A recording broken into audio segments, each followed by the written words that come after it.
You're in the bullpen. You might want to watch where you're stepping. Here's American Shorthorn Association CEO Montie Soules.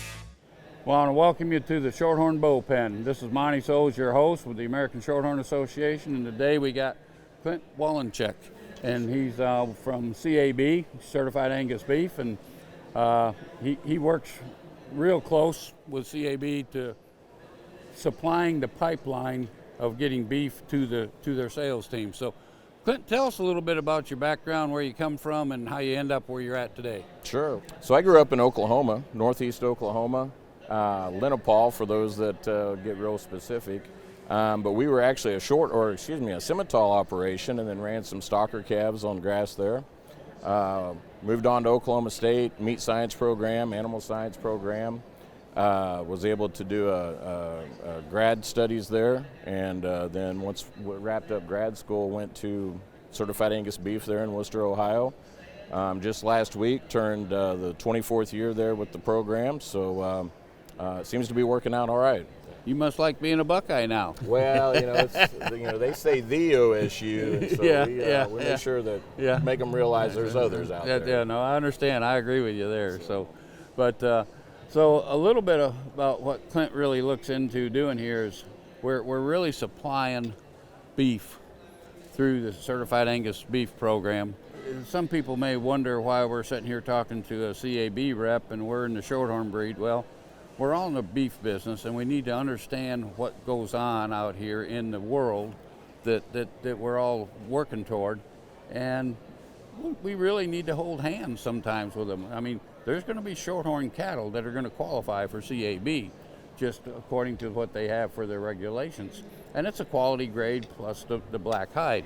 But our Shorthorn Plus cattle will fit that at times. So this quality thing, how important is this quality issue going into that packer? Well, it's been the foundation of our program since '78, right? That is the single most important component that keeps the brand moving forward, and the demand for that quality that just continues to grow and be solid. So I don't think it gets much more important than that. And today, we touch just shy of 6 million head of cattle a year is what between the roughly 35 plants that we work with. And a lot of times we bring both retail, food service, export customers into the office and have some great partners all around the world. And obviously today, this morning, we listened to Cattle Facts speak, and we know where we're at kind of on the supply curve and so forth. And so we know price is always built in there. And one of the questions I always like to ask those folks is, what's the demand for select product? And of course, you get some nods and, oh yeah, I've got demand for select product. And I always challenge them of, do you have demand for select product and the characteristics that product brings, or do you have demand for a price point? And so when they pause and think about that for a second, and I think the takeaway message is, and we see it reflected in the grade, our prime grade continues to go. I think we're just shy of 10% right now. And the select continues to dwindle off somewhere in that 15%. And so I think that's a pretty clear message that we've seen the industry continue to follow up with that. And again, Certified Angus Beef in that premium choice and prime category is right there with it.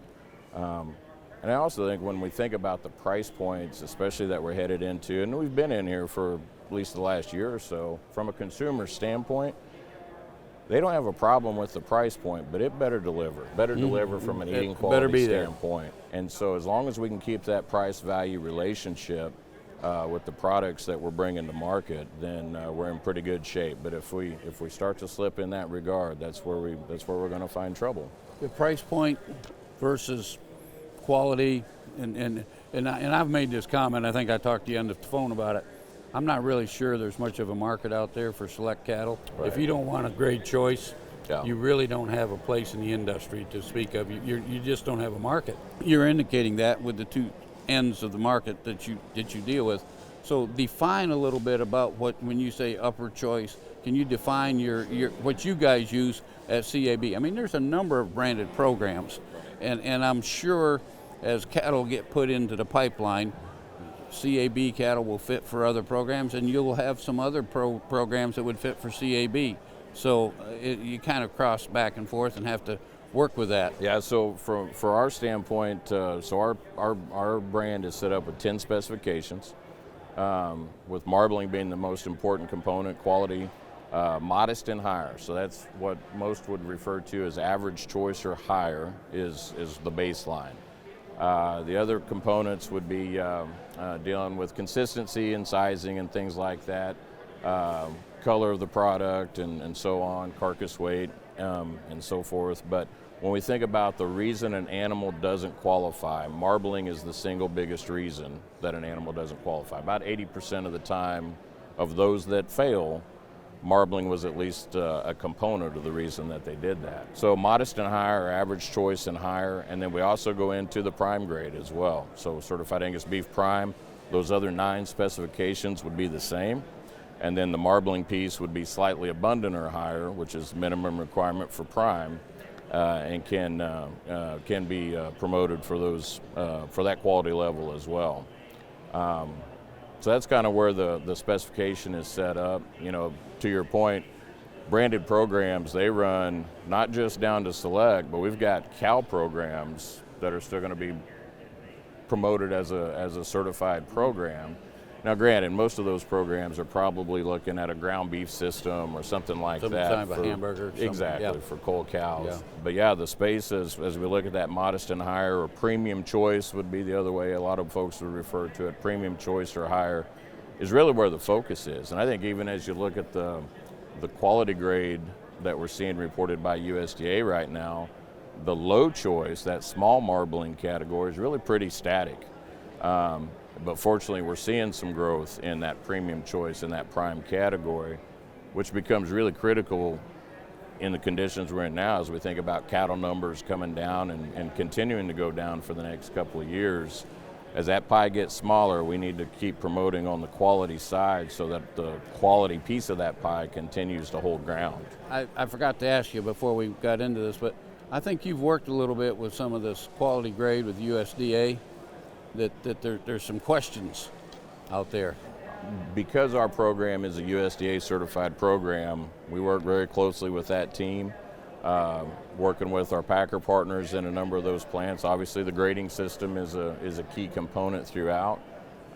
It's been interesting this past year. USDA just made an announcement working on a remote program with smaller plants is really kind of the focus, just to try to control cost and still get grading services into these smaller plants throughout the country. So that's been an exciting announcement that they've put out here this past year. We've got a number of members of the Angus Association that have freezer beef program or some type of a local system, and logistics, quite honestly, have been a challenge for them to be able to say certified Angus beef on their carcasses or on their cattle.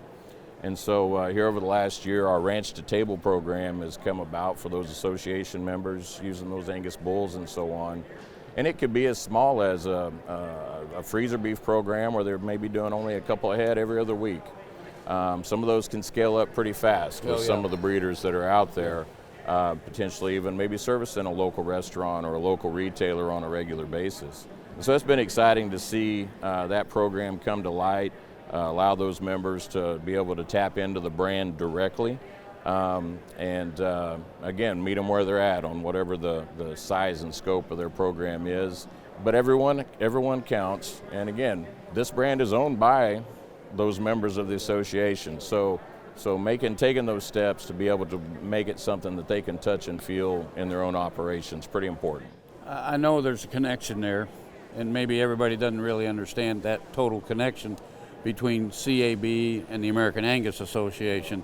But in reality, from the outside looking in over a number of years, you're a separate entity to a degree. Right. And you work out of Wooster, Ohio, and the Angus Association's in Missouri. Yep. So elaborate a little bit. So with the association structure, they have the subsidiaries that would include Angus Productions, obviously handling the promotional side, the journal and publication and so forth. Angus Genetics Incorporated, so the genetic evaluation and everything that goes along with that. And then Certified Angus Beef would be another aspect of that, as you mentioned, located there in Worcester, Ohio. And so we actually operate under nonprofit status and under a board of directors that are a subset of the American Angus Association's board of directors. So that's where that is a direct tie. As you mentioned, the day-to-day, we go out and we worry about the brand and promoting the beef side of it, as opposed to the live cattle, bull sales, or genetic evaluation or anything, but truly are tightly connected and interwoven with that. You know, it's emerged, the CAB's emerged probably as the #1 branded beef program for breed associations today. And you know, we're all in the beef business in my viewpoint, and it's really good to look and talk with folks like yourself that may be on the other side of the aisle sometimes, but at the same time, we always need to be holding hands, because the reality is we probably need a Shorthorn bull breeding some Angus cows, or an Angus bull breeding some Shorthorn cows.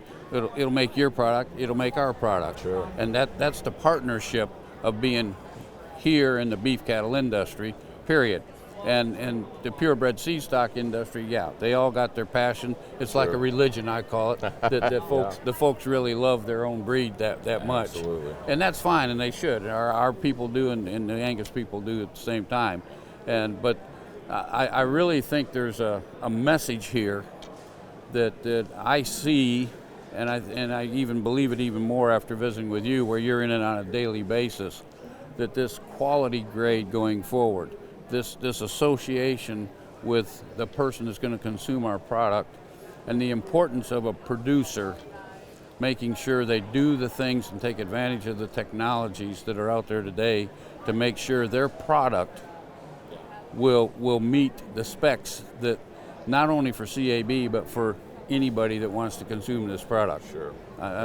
We talked yesterday with a couple folks here from NCBA, and it wasn't that long ago that only 1 out of every 4 steaks was acceptable in a restaurant. That's right. We can't have a miss. We can't afford a miss, because today we're a lot better. Yeah, absolutely. When I think about it, you know, you'll hear Randy and the team there at CattleFax say it over and over, that the only dollars that come into our business are coming from the consumer.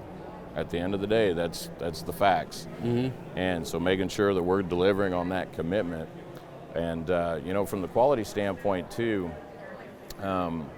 we maybe get challenged a little bit, because we do beat the quality drum and the marbling drum pretty hard, and sending messages back to the membership and to just cattle producers in general of, you know, this has to be along in the conversation as you're making those breeding decisions. And we get pushback on that of, you know, hey, haven't we focused on marbling long enough? Haven't we crossed the finish line on that? And I think, especially with the marbling EPDs that are relatively newer within the world and so forth, I say absolutely right. You know, we got to make sure that you're bringing all your other production characteristics and maternal traits, or fill in the blank. You know, like I said, there's plenty to be focused on. But I think you can do that and still carry that marbling piece along. And then they want to get into the numbers specifically. Well, what number should I be targeting from an EPD standpoint and so forth? And I think that's really not the point. If you're talking about something that, let's say you're at a 0.2 or a 0.3, well, can we take it to a 0.4 or 0.5 on a marbling EPD? We don't have to go to in excess of a 1 to say that we've accomplished that. But as long as we're keeping it in the conversation, we're keeping it in the mix amongst all these decisions that have to be made, that's going to help keep us pointed in the right direction and delivering on that. More is always better. More is always better. We always think that way. Sometimes it's not that way. The biggest ribeye out there may not be the most suitable for you to market back through your system or any other branded system. Same thing can be true sometimes if you overdo some things. You got to get in that sweet spot and sit there and keep there. But in order to stay there, you got to keep attacking it, and you can't forget about it. You know, and that's one of the things as we talk about ribeye too. I know I mentioned our 10 specifications. In a lot of ways, those specifications are set up, one, to deliver on a consistent, high-quality eating experience, right? But they're built on a carcass specification applied at the grading chain in a packing plant. Well, as the industry evolves, we've got other ways that we can sort and provide consistency and provide quality beyond that grading chain as the carcass gets broke down. And so that's some of the other things that we also want to look at, and not catch ourselves in a corner to where we aren't able to evolve our specifications, and they have evolved over the last 20 years. We have made modifications to stay in tune and aligned with how the industry is operating, what the demands from the consumer side are, and would continue to expect that to happen. Still keeping a grip on that quality aspect, the consistency aspect, but how we accomplish that is where we may see some evolution. So I may be putting you on the spot here, and if you don't like what I'm going to do, we'll fix it. But so how inadequate at times is USDA grading system? Because we hear it from a number of different people. Do we really need to look at a new system, or do we need to look at a huge modification? Because nothing's changed in it for many years that I know of. There's challenges with any of this across the board, whether it be technical challenges in how we go about accomplishing something, the human aspect of it. Last I checked, this room is full of folks trying to improve in some different ways. I think it's one that, especially here in the last couple of years, there's been a lot of collaboration and cooperation between USDA and the industry, and we all have the same endpoint in mind. Let's get the cattle graded and sorted in as accurate a way as we possibly can, and as efficiently as we possibly can. And so, the last 15 years or so, we've had things like camera grading that have come about.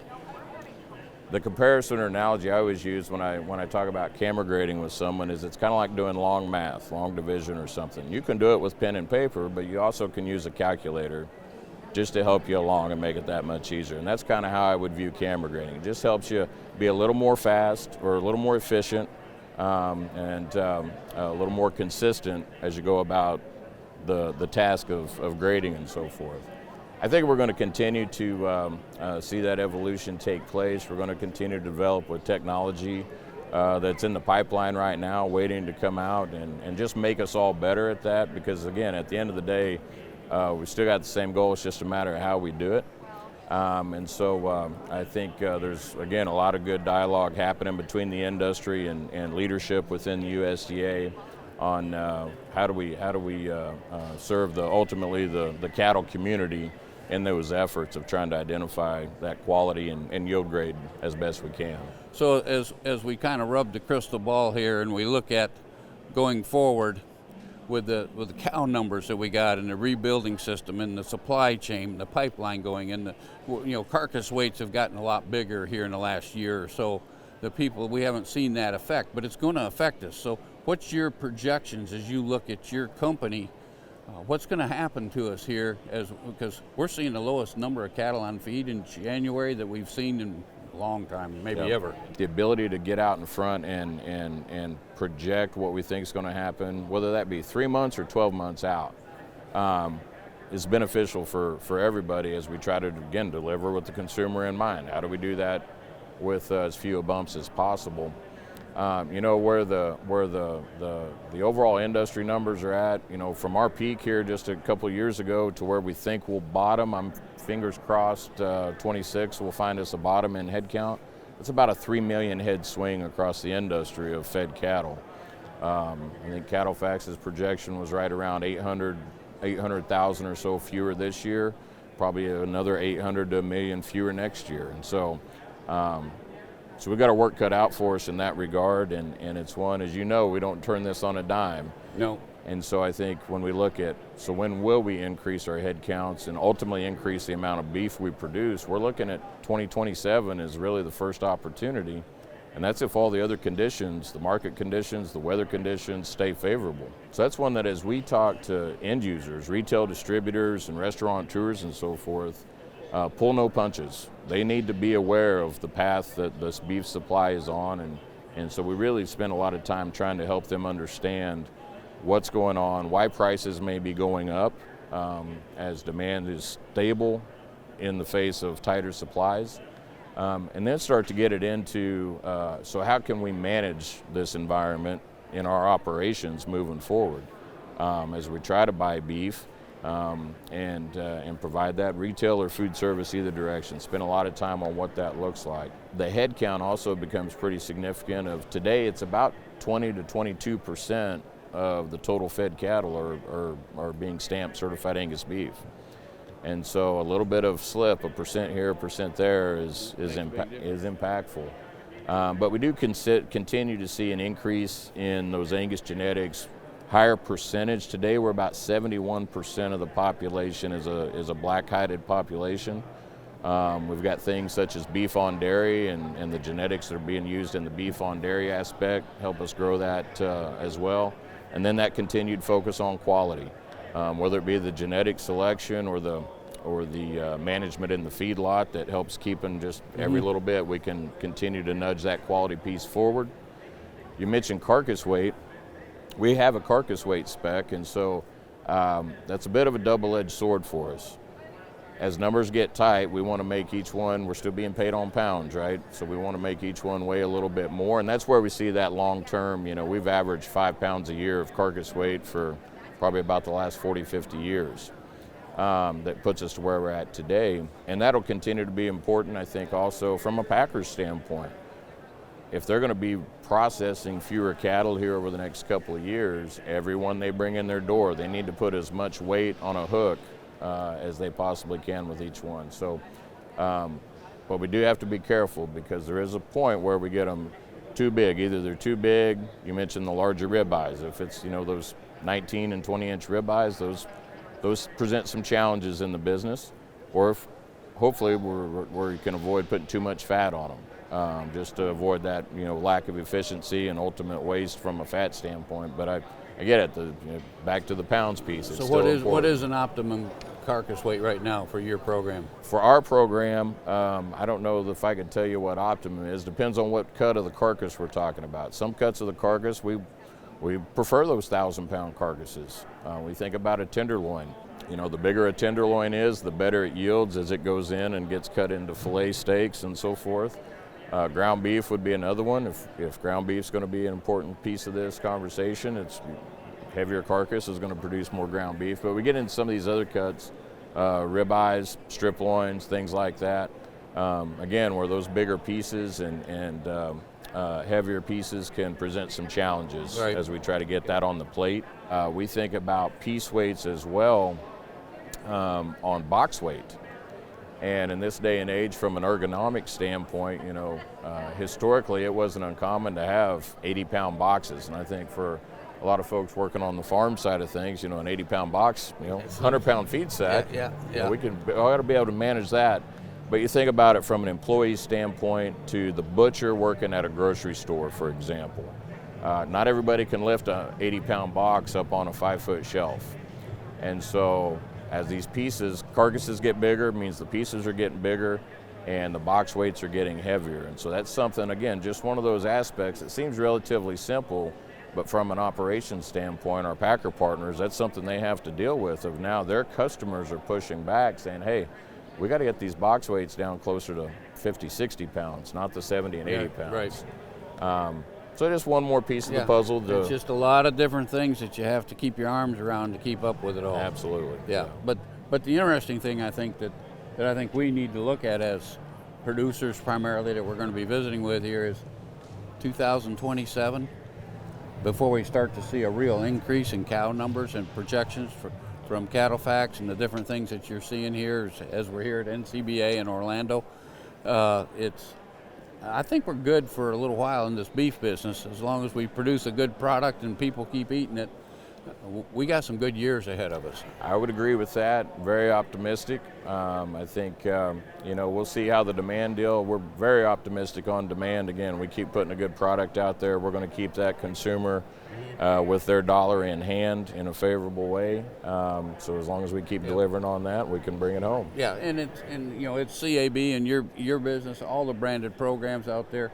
As long as we supply them a high quality product, I think they're willing to pay for it. They got to get what they pay for. So, as we wrap up here and we share the goings-ons within the CAB program and the Angus, which is, in my mind, a partner in our business that we are, as we're all in the cattle industry. we really want to thank Clint for being with us today here and giving us an inside look at the CAB program, because I think it's important for us to understand and see and share that information. It makes us all smarter. It makes us all do a better job. And we really want to thank you for coming here and visiting with us at NCBA here in Orlando, Florida this year. And this is Montie Soules, your host, signing off with the Shorthorn Bullpen.